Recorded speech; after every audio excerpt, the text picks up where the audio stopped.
Assalamualaikum, teman-teman.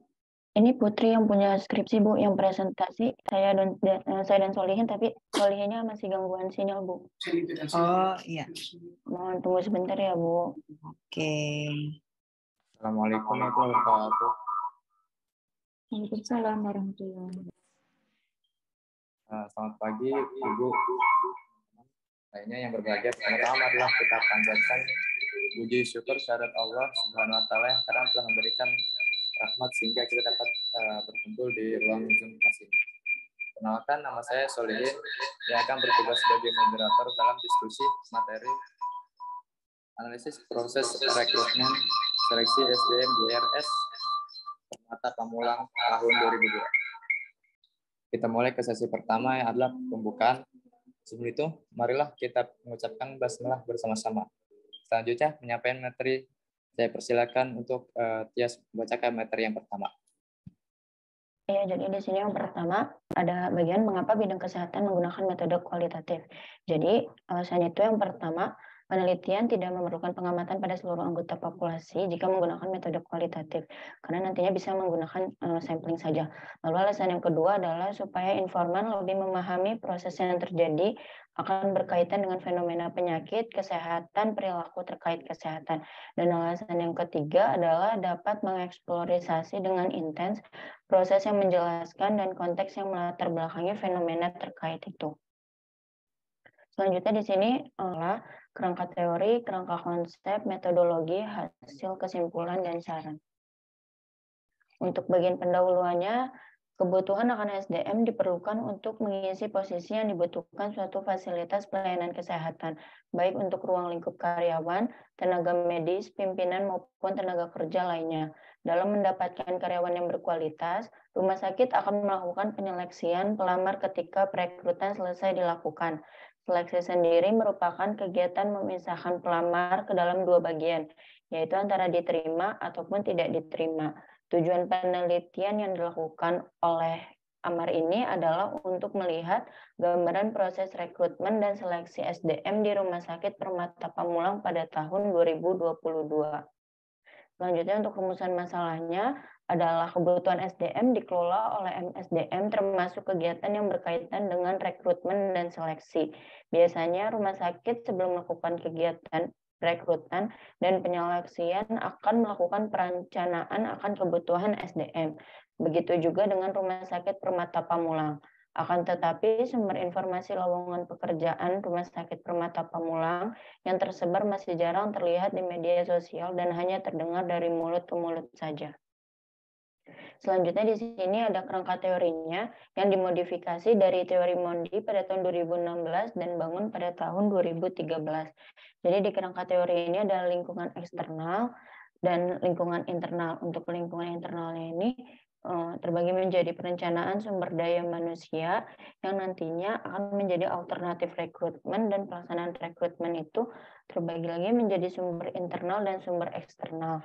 Lalu turun lagi untuk sumber ini juga nantinya akan dilakukan untuk sumber rekrutmen ini juga akan dilakukan dengan dua metode, yaitu metode internal dan metode eksternal yang digunakan untuk proses penyeleksian yang terdiri dari menerima lamaran kerja, wawancara pendahuluan, tes psikologi, pemeriksaan referensi, wawancara seleksi, persetujuan atasan langsung, pemeriksaan kesehatan, dan orientasi. Dan setelah itu baru akan merekrut orang lain. Dan di sini ada kerangka konsep dari skripsi itu sendiri, yaitu ada perencanaan rekrutmen yang terdiri dari jenis pekerjaan, tugas yang diberikan, usia, pendidikan, dan pengalaman kerja.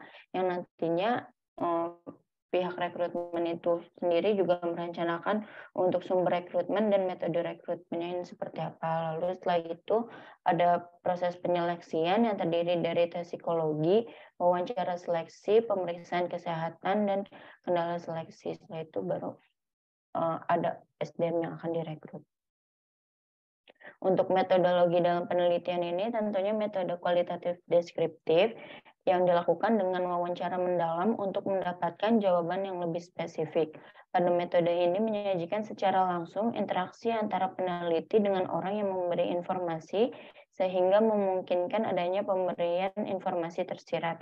Untuk tempat dan waktu penelitiannya, tempatnya itu ada di Rumah Sakit Permata Pamulang, Jalan Raya Siliwangi nomor 1A, Pamulang, Kota Tangerang Selatan.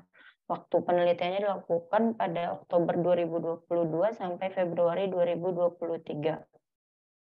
Selanjutnya, populasi dalam penelitian ini adalah seluruh karyawan yang bekerja di Rumah Sakit Permata Pamulang. Dengan karakteristik informannya itu, yang pertama ada inklusi. Untuk inklusi itu, syaratnya yaitu ada pihak SDM dan koordinator di Rumah Sakit Permata Pamulang dan karyawan yang telah disebutkan berhubungan dengan kegiatan perekrutan dan penyeleksian. Untuk kriteria eksklusinya itu juga ada 2, yakni karyawan yang tidak berhubungan dengan kegiatan perekrutan dan penyeleksian. Lalu yang kedua, menolak untuk menjadi responden.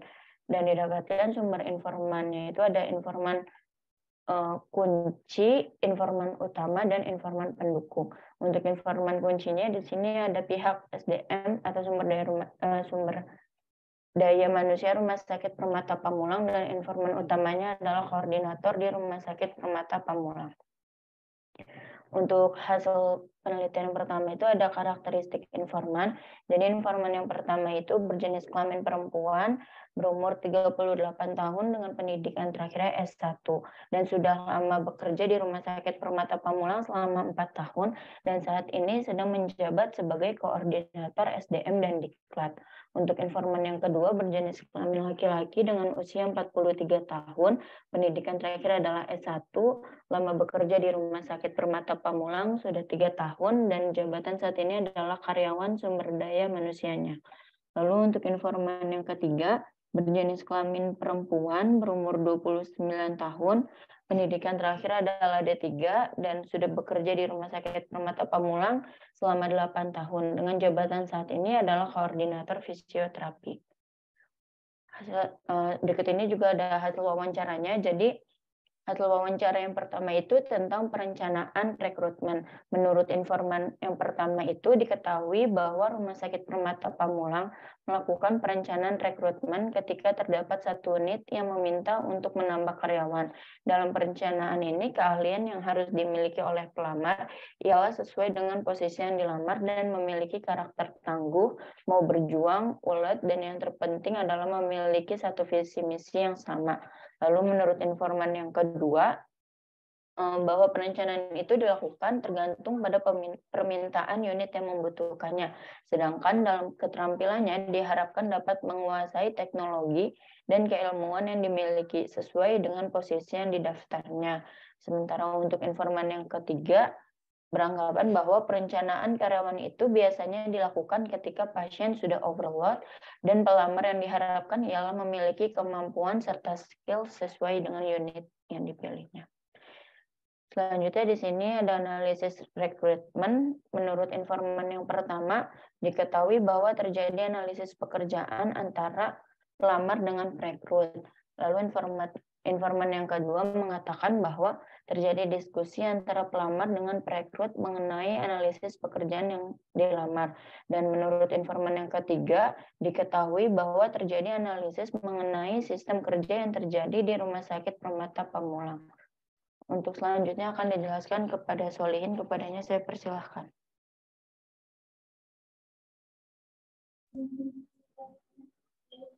Baik, selanjutnya deskripsi pekerjaan. Pada informan saja dikatakan diinformasikan bahwa terjadinya penjelasan mengenai deskripsi pekerjaan, akan tetapi hanya dilakukan secara umum saja. Dan pada informan kedua dikatakan diketahui bahwa terjadinya penjelasan deskripsi pekerjaan selama 2 kali, yakni saat proses seleksi dan setelah diterima menjadi karyawan. Pada informan ketiga didapatkan hasil bahwa terjadinya penjelasan mengenai deskripsi pekerjaan, tapi hanya secara umum saja.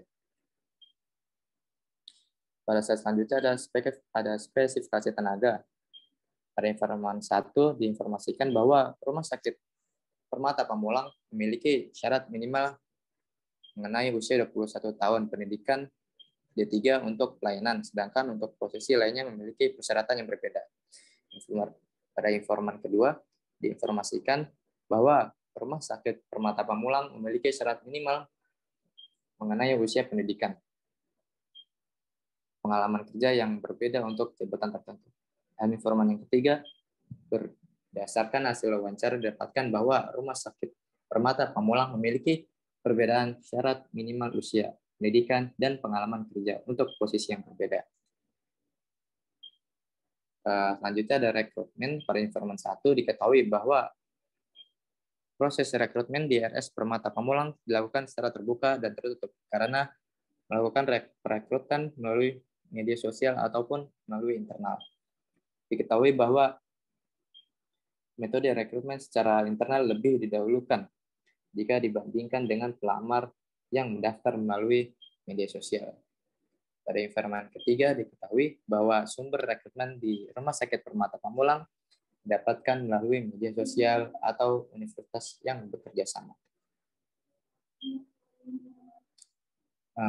Selanjutnya seleksi. Pada informan 1 diinformasikan bahwa seleksi yang terjadi dari beberapa tahapan diantaranya psikotes yang digunakan untuk mengetahui rincian kepribadian, tes wawancara untuk mengetahui pengetahuan sampai tes kesehatan dilakukan untuk mendapatkan SDM yang berkualitas. Sedangkan kendala yang sering terjadi ialah permasalahan jarak tunggal dengan menuju Rumah Sakit Permata Pamulang. Informan kedua diketahui bahwa sebelum terjadinya proses rekrutmen sudah terlebih dahulu melakukan seleksi berkas lamaran. Serta untuk kendala yang sering muncul ialah permasalahan nomor telepon yang susah dihubungi. Informan ketiga dapatkan hasil bahwa terjadi beberapa tahapan seleksi dalam SDM sesuai dengan yang dibutuhkan. Sumber daya manusia yang direkrut. Pada informan 1 didapatkan bahwa Rumah Sakit Permata Pamulang berhasil memenuhi kebutuhan posisi-posisi yang kosong sesuai dengan memperhatikan aspek penting seperti pendidikan dan keterampilan. Informan kedua didapatkan bahwa Rumah Sakit Permata Pamulang berhasil memenuhi kebutuhan posisi-posisi yang kosong dengan memperhatikan basic skill. Dan informan ketiga didapatkan bahwa Rumah Sakit Permata Pamulang memenuhi sumber daya manusia yang dibutuhkan dengan memperhatikan kemampuan. Nah, kesimpulannya, Rumah Sakit Permata Pamulang telah melakukan perencanaan rekrutmen sebelum melakukan rekrutmen dengan melakukan penilaian terhadap skill, kompetensi, kinerja, hingga pengalaman kerja. Rumah Sakit Permata Pamulang telah melakukan analisis pekerjaan untuk mendapatkan sumber daya manusia yang diinginkan, walaupun dalam pelaksanaan analisis pekerjaan tidak dilakukan secara mendetail. Rumah Sakit Permata Pamulang telah melakukan deskripsi pekerjaan, hanya saja tidak melakukan secara mendetail. Rumah Sakit Permata Pamulang memiliki beberapa persyaratan seperti usia, pendidikan, pengalaman kerja yang akan dipertimbangkan berdasarkan posisi yang dibutuhkan. Proses rekrutmen yang dilakukan oleh Rumah Sakit Permata Pamulang ialah secara internal dan eksternal. Rumah Sakit Permata Pamulang memiliki beberapa tahapan seleksi seperti tes wawancara, psikotes, sampai tes kesehatan untuk mencari karyawan sesuai dengan yang diharapkan. Rumah Sakit Permata Pamulang berhasil mendapatkan sumber daya manusia yang dibutuhkan melalui aspek-aspek yang diberikan oleh pihak rumah sakit. Saran. Rumah Sakit Permata Pamulang diharapkan lebih memperluas kerjasama dengan perguruan tinggi dan perhimpunan lainnya untuk mendapatkan lebih banyak sumber daya manusia yang berkualitas. Rumah Sakit Permata Pamulang diharapkan dapat melakukan perencanaan rekrutmen secara rutin agar memudahkan dalam melakukan penilaian kinerja karyawan. Rumah Sakit Permata Pamulang diharapkan dapat memberikan deskripsi pekerjaan secara lebih mendetail kepada pelamar agar memudahkan pelamar dalam memahami tugas yang akan diberikan. Sekian, terima kasih. Selanjutnya bagi teman-teman yang ingin menambahkan atau yang bertanya, dipersilakan. Menurut teman-teman, apakah latar belakang yang dimuat di bagian pendahuluan ini sudah cukup menggambarkan bahwa riset ini penting untuk diteliti? Oh, kami sudah cukup sih Bu, karena di sini peneliti itu juga udah kayak ngasih tahu tentang kebutuhan dari dilakukannya proses rekrutmen dan penyeleksian ini apa. Terus udah kayak biasanya kalau di pendahuluan itu yang benar-benar yang penting harus disampaikan itu apa saja? Kalau kita lihat di sini sudah dituliskan, dijelaskan tentang tujuan ya. Tujuan biasanya memang di bagian akhir dari pendahuluan selalu dituliskan. Ini karena kita bacanya dari materi presentasinya, ya. Jadi kalau saya sih lebih suka teman-teman ketika nanti presentasi ya, itu dibuatkan alurnya atau ilustrasi gitu ya, supaya para penonton ya atau penguji dan pembimbing gitu ya, orang yang menyaksikan itu mempermudah gitu ya, jadi lebih dipermudah, kemudian menjadi lebih menarik gitu ya. Jadi mungkin nanti teman-teman bisa buatkan alur berpikirnya untuk pendahuluannya dalam bentuk skema gitu ya. Biasanya pendahuluan khususnya latar belakang itu akan terdiri dari tentu saja variabel utama yang akan kita teliti ya. Dalam hal ini tentang rekrutmen SDM di rumah sakit. Ya, itu jadi variabel utamanya. Nah, itu perlu dijelaskan bagaimana situasinya, bagaimana permasalahannya, gitu ya. Kalau dia tidak ada masalah, itu menjadi catatan ya, karena yang namanya penelitian tentu berangkat dari pertanyaan penelitian, gitu ya. Pertanyaan penelitian berangkatnya dari masalah penelitian, gitu. Nah, ada masalah yang bisa diteliti, ada masalah yang tidak perlu diteliti gitu kan. Nah, jadi orang akan ngecek nih di pendahuluan ini, itu masalah untuk penelitian nggak sih gitu, masalah penelitian atau bukan gitu. Jadi harus dijelaskan nih di bagian pendahuluan. Ya biasanya supaya lebih meyakinkan tadi itu saya bilang bikin skemanya, ya terkait dengan variabel utama, ya besaran masalahnya seperti apa. Jadi mungkin kalau di sini situasi yang akan diteliti ya, variabel yang akan diteliti itu rekrutmen SDM, perlu dijelaskan emang ada apa dengan SDM di rumah sakit kalau dia salah direkrut. Ya, misalnya teman-teman bisa tambahkan tentang data-data apa istilahnya ya, turnover namanya. Turnover perawat misalnya. Ya, jadi petugas kesehatan yang bekerja di rumah sakit atau profesional kesehatan itu dia tidak loyal dalam tanda petik ya, tidak lama bekerja di suatu rumah sakit. Nah ini masalah nih buat rumah sakit, karena dengan demikian dia harus rekrut SDM yang baru. Nah rekrut SDM baru itu memerlukan waktu, memerlukan biaya, memerlukan tenaga dan kompetensi. Orang yang baru direkrut tentu berbeda dengan kompetensi orang yang sudah sekian lama bekerja, kira-kira gitu. Nah, itu bisa digambarkan tuh di bagian pendahuluan. Nah, kemudian yang berikutnya juga harus dijelaskan apa akibatnya kalau salah rekrut. Ya, apa dampaknya? Ya. Tadi misalnya salah satunya situasi tentang turnover. Mungkin ada hal lain misalnya produktivitas kerja ya. Jadi misalnya kalau ada pegawai yang sering minta izin gitu ya, sering mangkir dari tugasnya gitu ya, mungkin karena dia salah dalam proses rekrutmen misalnya gitu, yang kinerjanya kurang bagus misalnya. Atau bahkan ada yang lebih parah lagi, misalnya ada SDM yang melakukan bisa fraud misalnya ya, kecurangan atau mungkin malpraktek misalnya, dan hal-hal lain gitu ya, situasi lain yang dampaknya itu parah. Nah, ini menunjukkan bahwa penelitian ini menjadi penting. Ya, jadi diingat ya nanti teman-teman kalau akan membuat proposal riset itu selain variabel utama, teman-teman perlu menjelaskan apa sih dampaknya kalau si variabel utama itu tidak dilaksanakan dengan baik gitu. Nah, berikutnya jangan lupa juga menuliskan atau menjelaskan sedikit tentang determinannya. Nah, biasanya ini dikaitkan dengan kerangka teoritis, gitu ya. Kalau dalam penelitian kualitatif, walaupun ada sebagian yang menyatakan bahwa kerangka teoritis tidak wajib ada, tetapi dalam biar aman ya dalam melakukan riset nanti kerangka teoritis itu akan memperlihatkan hubungan antar variabel.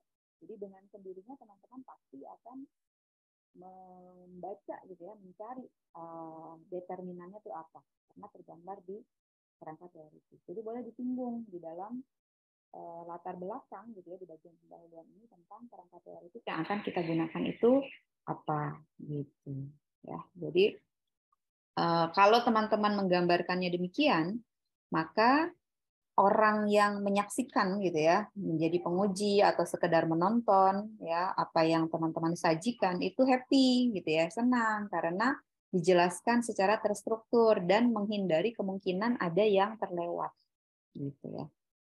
Nah, kalau di jenjang pendidikan yang lebih lanjut itu yang menjadi sangat penting juga itu novelty-nya atau kebaruannya ya. Nah, kebaruan itu akan mengisi celah ya dalam riset ini yang masih belum ada, yang belum bisa dijelaskan. Nah, itu yang harus dituliskan di dalam riset kita. Apa bedanya riset kita ini dengan riset-riset yang sudah ada sebelumnya? Gitu ya. Jadi misalkan kalau di sini sebenarnya sudah dijelaskan ya bahwa rekrutmen ini ada yang berikutnya itu tadi sering diulang-ulang itu internal dan eksternal. Nah, mungkin nanti bisa diuraikan di sini bahwa penelitian ini misalnya akan fokus ke menjelaskan prosesnya secara mendalam ya, perbedaan antara yang proses internal dengan eksternal. Siapa tahu proses internal dan eksternal itu misalnya ya yang menjadi akar masalah gitu ya. Kalau di suatu rumah sakit terjadi situasi gitu ya, permasalahan yang berkaitan dengan manajemen SDM atau kinerja SDM yang ada di rumah sakit itu. Misalnya demikian. Oke.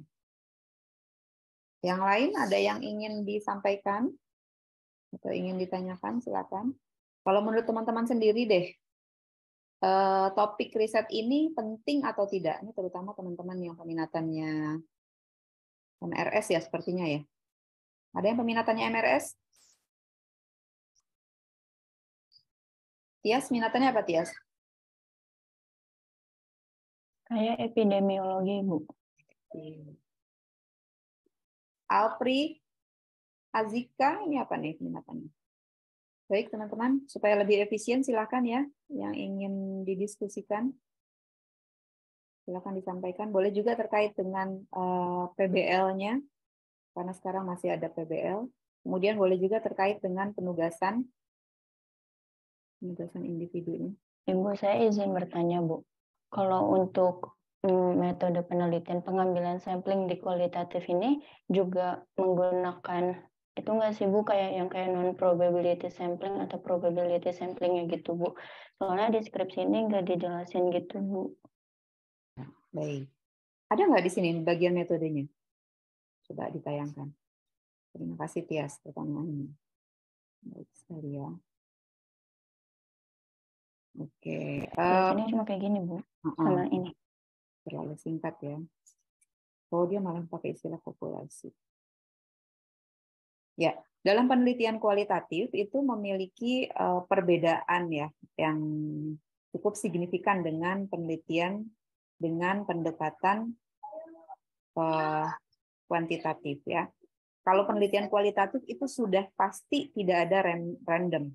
Jadi penelitian dengan pendekatan kualitatif itu pasti sumber ya, sumber informasinya atau informannya atau partisipannya itu pasti dipilih secara purposif ya. Jadi disesuaikan dengan apa yang akan diteliti gitu. Nah, kadang-kadang kita juga menggunakan istilah ya, biasanya tuh menggunakan istilah yang berbeda. Kalau penelitian kuantitatif, istilah yang digunakan itu responden, gitu kan ya. Kalau penelitian kualitatif itu biasanya informan atau partisipan, gitu ya. Yang paling sering itu informan. Partisipan itu kalau penelitiannya bersifat participatory, ya, ada keikutsertaan, ya, ada peran dari subjek yang kita teliti itu dalam riset kita, ya.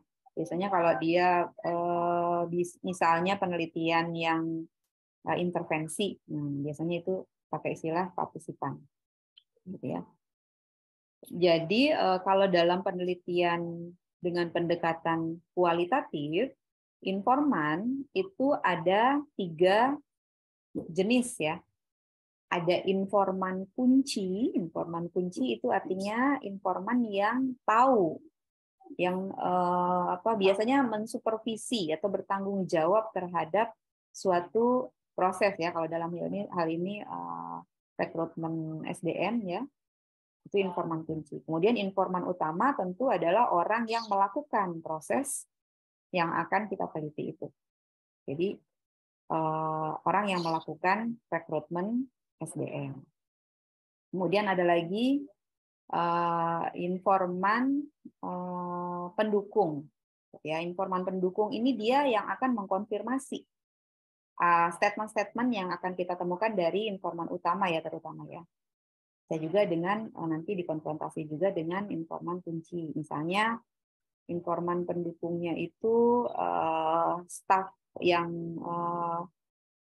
bagian administrasi misalnya, gitu ya, atau orang yang direkrut itu sendiri juga bisa, atau mungkin pasien juga bisa, pasien, ya. Kalau kita tahu bahwa ini ada orang baru yang direkrut, kemudian kita tanya kepada pasien apakah misalnya orang baru ini memiliki kinerja, misalnya, ya, kalau kita risetnya sampai ke kinerja, itu kita bisa tanya perbedaan kinerja antara perawat yang senior dengan perawat yang baru direkrut, misalnya, gitu. Kalau pada proses rekrutmen, kalau ini risetnya ini sampai ke proses rekrutmen dan sampai petugas yang baru itu, ya, petugas kesehatan yang baru itu bekerja, katakanlah misalnya sebulan atau seminggu, misalnya, gitu, ya. Nah, itu bisa ditanya kepada informan pendukungnya, gitu, ya. Nah, perbedaan status dari beberapa informan yang kita ambil datanya ini akan menjadi bagian dari proses triangulasi, ya, terutama triangulasi sumber, gitu, ya. Jadi kita akan mengkonfirmasi pernyataan di antara mereka itu apakah cocok atau tidak, gitu, ya. Kalau terjadi ketidakcocokan itu bagian mana yang tidak cocok, gitu, ya. Nah, ini kemudian yang akan kita interpretasi dan kita bahas, gitu, ya, sampai nanti akhirnya bisa kita simpulkan dari beberapa sudut pandang informan-informan itu plus sudut pandang dari peneliti sendiri. Ya, jadi ada istilahnya tuh emic view, ada istilahnya ethic view, ya. Jadi sudut pandangnya itu tentu akan berbeda-beda, ya, karena setiap orang memiliki persepsi yang berbeda, gitu, berdasarkan latar belakang yang berbeda, pengalaman, dan seterusnya. Gitu, ya. Jadi untuk metode teman-teman yang akan melakukan riset kualitatif itu pastikan nih calon informannya, ya, sumber informannya itu karakteristiknya seperti apa, gitu, ya, berapa banyak, gitu, ya, dan kita sudah pastikan tidak akan dipilih secara random. Sudah pasti itu akan purposif. Walaupun sebenarnya kalau misalnya terlalu banyak, ya, misalnya, ya, pada penelitian dengan variabel tertentu itu misalnya informannya banyak, itu bisa saja dilakukan random, tapi dia akan memenuhi kualifikasi yang kita tentukan seperti ini, ya, inklusi dan eksklusi, gitu, ya. Nah, ini teman-teman ketika menuliskan, ya, menjelaskan tentang kriteria inklusi dan eksklusi, ini tidak boleh menjelaskan sesuatu yang berlawanan. Misalnya di sini kriteria inklusinya bagian yang kedua itu karyawan yang telah disebutkan berhubungan dengan kegiatan perekrutan dan penelitian. Kemudian di eksklusi dia sebutkan karyawan yang tidak berhubungan. Berarti ini lawannya. Ya, tidak demikian, ya. Jadi inklusi dan eksklusi itu harus masing-masing tuh ada ada pernyataannya yang memiliki landasannya sendiri-sendiri gitu ya, bukan sesuatu yang berlawanan. Ya, jadi kalau eksklusi itu misalnya biasanya sih ini digunakan untuk penelitian yang kuantitatif ya, karena banyaknya orang atau data yang kita kumpulkan, lalu ada data yang kita akan exclude gitu ya, ketika misalnya dia tidak sesuai dengan target ya, variabel yang akan kita riset gitu ya, topik yang akan kita riset dan seterusnya gitu ya. Jadi jangan membuat statement yang berlawanan untuk kriteria inklusi dan eksklusi. Jadi kalau eksklusi itu artinya datanya sudah kita dapatkan, tapi kemudian kita keluarkan. Kalau yang tidak berhubungan dengan kegiatan rekrutmen itu sudah jelas tidak mungkin kita pilih kan, jadi tidak perlu dieksklud. Dengan sendirinya dia tidak akan masuk ke daftar informan kita gitu. Jadi ini sesuatu yang sia-sia nih menulis bagian eksklusi yang demikian. Gitu ya teman-teman. Siapa tadi yang nanya? Tias ya? Oke. Iya Ibu, terima kasih penjelasannya Bu. Sama-sama. Silakan yang lain ada lagi? Oh iya, saya juga mau mengucapkan terima kasih ya teman-teman yang sudah mengerjakan penugasan untuk sesi yang pertama kemarin. Perkenalannya bagus-bagus, kemudian ada beberapa informasi yang saya highlight ya, mungkin teman-teman bisa bahas juga tuh jadi informasi baru. Gitu ya, misalnya tadi itu saya baca tentang strategi untuk menghindari gitu ya, pakai akronim misalnya gitu. Nah, itu bisa nih mempermudah orang untuk mengingat apa yang harus dilakukan ya untuk mencegah kekerasan dan perundungan misalnya gitu. Dan itu mungkin mudah untuk dilakukan edukasi. Dulu ada mahasiswa saya itu risetnya menggunakan video seperti itu, video yang cuma beberapa detik ya. Dan itu cukup cepat diselesaikan ketika melaksanakan skripsi. Dan hasilnya juga bagus. Oke, silakan saya kembalikan ke moderator ya.